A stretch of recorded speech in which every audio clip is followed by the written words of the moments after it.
one of the reasons why I chose to study Facebook instead of something like, I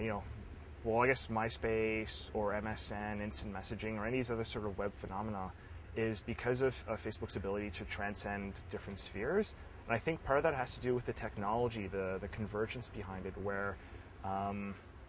it's this idea of bringing together different aspects of the web, including things like photo sharing, how it does a better job at Flickr, at being Flickr, but then also introduces links to Flickr. It's got a bit of online dating to it, media sharing, all these different features. And in addition to that, because it started off as an academic endeavor, uniquely for college students, but sort of gradually bridged out to the workplace, and then you introduced regional networks, and now you have high school students and grandparents and your employers and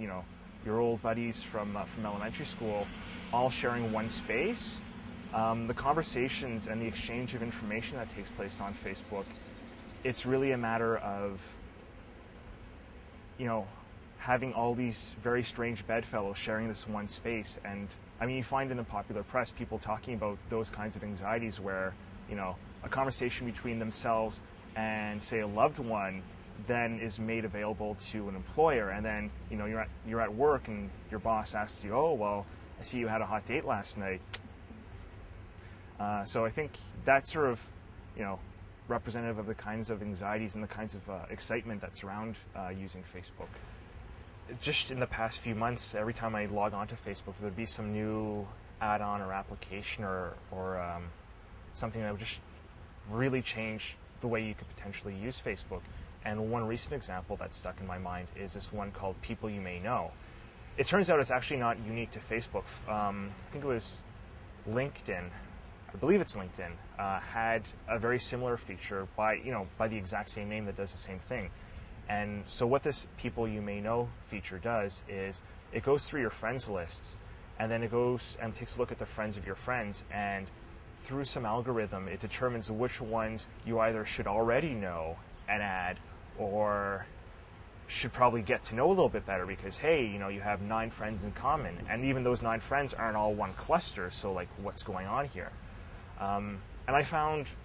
my own experience, I found this to be really interesting because you'd come across a few new people, or you'd sort of, get to know a little bit more about your own personal network. What's interesting about this technology is that it sort of automates the development of social networks. So not only does it add people, or invite you to add people that you may not have bothered to add, a friend that you just kind of neglected. So it sort of cleans up your social network to make it a little more representative of, your actual network of friends. But it also then tries to automate the development of your friendship network, suggesting that, well, you actually do have a lot in common with this stranger over here, so why don't you poke them or message them or something? And I think there's definitely some really, really interesting possibilities with that, but I think we're also seeing a lot of anxiety surrounding that in terms of,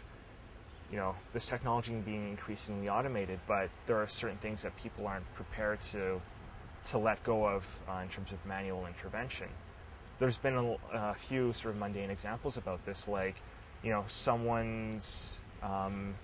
ex-girlfriend or something defriending them, and then they would only find out when it would then be suggested that they should refriend their ex-girlfriend. So obviously there's a few kinks in the technology, but then also there's this idea that connections, in terms of social connections, putting on my sociologist hat, they're very vital. Like in terms of, finding employment, nepotism is still very abundant, and it's really who you know that helps you out in life. But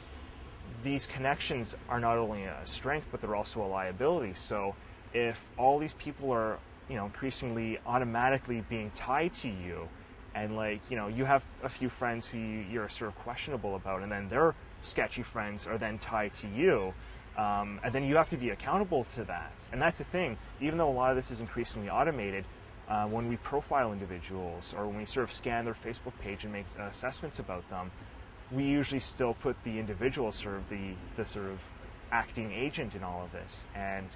I think we're going to have to, if this technology continues to be automated, we're going to have to seriously reconsider, how representative these profiles are of individuals, and can you really